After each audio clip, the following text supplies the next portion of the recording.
Aproveite melhor seu espaço de propagação em ambiente protegido durante o inverno. Aqui estão algumas ideias. Eu faço bastante disso aqui e vou compartilhar meus métodos com você. E também vou apresentar alguns equipamentos novos e mostrar como você pode fazer mudas durante os meses de inverno e também como pode usar esse equipamento no verão. Então, começando aqui com as caixas, essas eu encontrei, já faço isso há 15 anos usando essas bandejas velhas de cogumelos. Elas vieram do supermercado. Fiz um teste simples, enchendo-as com 2 compostos diferentes, algumas com mudas e outras com morangos. O composto é caseiro, feito de cerca de 50% do meu próprio composto, um pouco de composto de minhoca e cavaco de madeira com 4 anos, peneirado fino a 4 milímetros.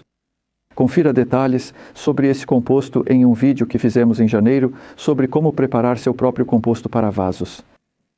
E você pode até ver que há pequenos pedaços de madeira ali. Agora, eu coloquei bastante alga marinha, na verdade. Desta vez, achei que isso iria ajudar.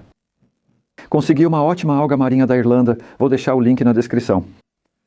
E isso é Moorland Gold da Yorkshire Potting Compost, um composto multiuso.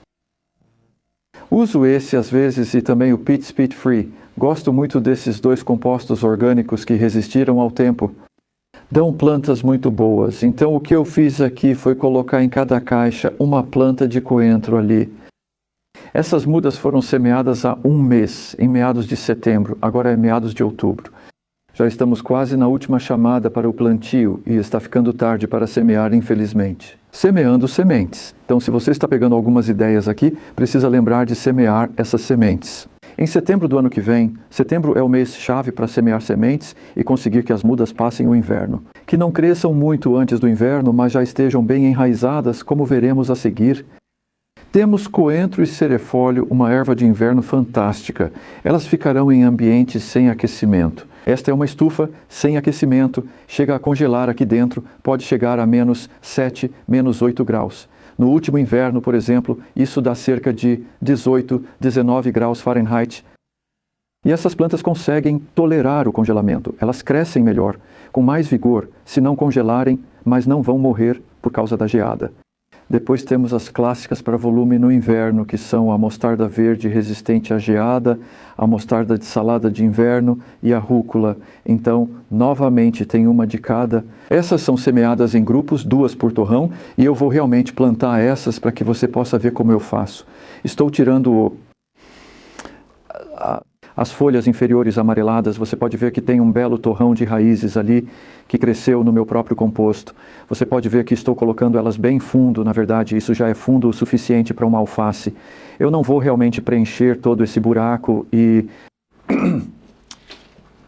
Você sabe criar mudas assim? Essas foram semeadas em 10 de setembro, que considero uma ótima data.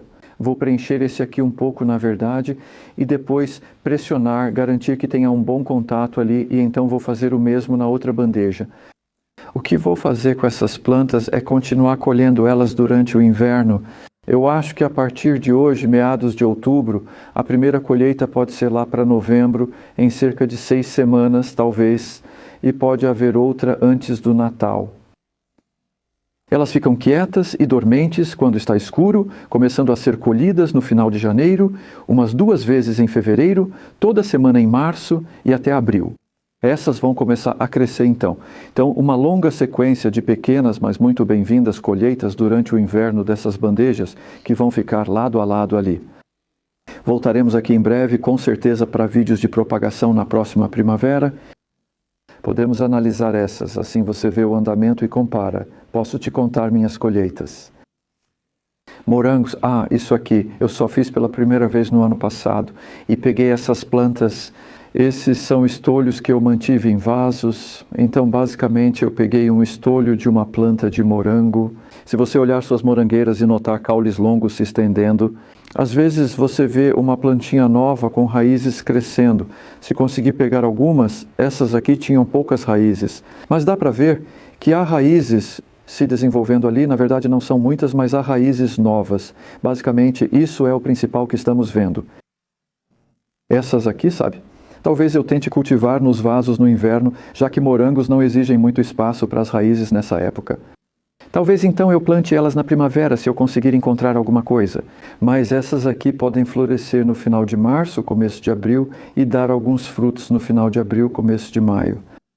Bem antes das morangueiras ao ar livre, então é disso que se trata, não é sobre colheita de morangos no inverno. Você não consegue isso, não nessa latitude de 51, estamos bem ao norte. Então, de novo, temos o composto caseiro e temos o composto Moorland Gold, e vamos ver como eles se comparam. E, na verdade, se eu coloquei as mudas nos vasos, eu peguei as mudas há cerca de 3 semanas. Teria sido melhor se eu tivesse conseguido fazer isso um pouco antes, porque elas estariam mais enraizadas. Mas dá para ver a maioria, principalmente quando aparece uma folha nova forte como aquela. A maioria dessas folhas é nova, indicando que vem de raízes já estabelecidas nos vasos. Isso é promissor e elas continuarão aqui. Estufas sem aquecimento durante o inverno e elas não vão ficar com uma aparência muito boa. Só para dizer rapidamente sobre regar no inverno, essas aqui eu não vou regar muito. Morangos não gostam de solo encharcado nas raízes. Mantenha o solo um pouco mais seco. Quando as plantas não estão crescendo, não precisam de substrato encharcado e não crescem muito. De meados de dezembro até o início de fevereiro. Agora temos um pouco algo novo, que é da ContainerWise. Na verdade, eles acabaram de lançar isso e você pode conseguir no site deles. Essa é uma tampa que, como você sabe, se você precisar de um pouco mais de proteção, ou para manter a umidade, ou um pouco mais de calor, e essas bandejas são para manter tudo organizado, caso queira coletar a água ao regar. Essas são minhas bandejas de 15 módulos que encaixam perfeitamente ali. E se você estiver cultivando isso em casa, na janela, você pode. Mas você teria que ter cuidado, sabe, para não derramar água demais, se não quiser fazer muita bagunça e depois colocar a tampa de volta. Ou o que eu recomendaria mais seria não deixá-los na água enquanto eles ainda são pequenos.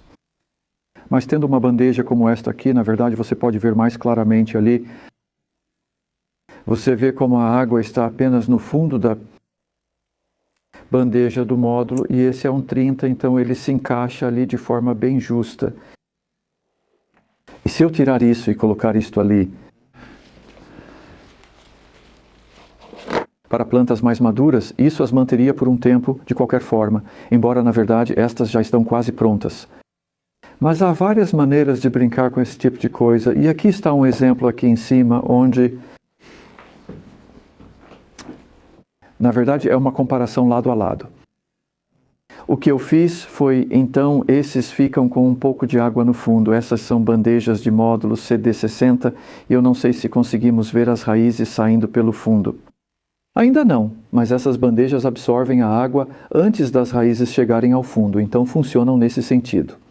O que eu gosto nessas bandejas e o motivo pelo qual eu as projetei assim são os buracos grandes e muito eficientes para a drenagem. Eles servem principalmente para a drenagem. Eles também te dão a possibilidade de empurrar o torrão de raízes para cima na hora do plantio. Mas se você olhar a comparação aqui, e não é literalmente um teste lado a lado, mas mostra que, normalmente, se usaria uma bandeja de sementes como essa, por exemplo, para fazer uma semeadura mais densa. Essas são para microverdes. Então eu vou cortar essas quando estiverem um pouco maiores do que isso. Bem, o dobro do tamanho. Essas foram semeadas há apenas uma semana. Mesmo assim, é uma seleção de mostardas. E se você observar a drenagem, a diferença nos furos ali, eu encontrei essas bandejas de sementes, não é bom. A drenagem ali não é boa, não há furos de drenagem suficientes. Eu vou precisar projetar uma. Eu acho que elas deveriam permitir que muito mais água escorra. E às vezes essa aqui, na verdade, eu só deixo apoiada desse lado enquanto está crescendo. Mas eu vou comparar ou ver como elas se saem. Se você estiver cultivando, digamos, microverdes em uma bandeja como essa, é algo com que tomar cuidado para não regar demais. Essa foi uma ideia de alguém em um curso no fim de semana passado que disse usar essas para microverdes. Então, tudo o que eu fiz foi encher toda a bandeja de módulo CD60 com substrato, inclusive até um pouco acima do topo. Você pode ver como é profundo. E aí usei como uma bandeja de sementes, basicamente. Mas a vantagem é que você tem uma drenagem melhor do que na bandeja de sementes comum.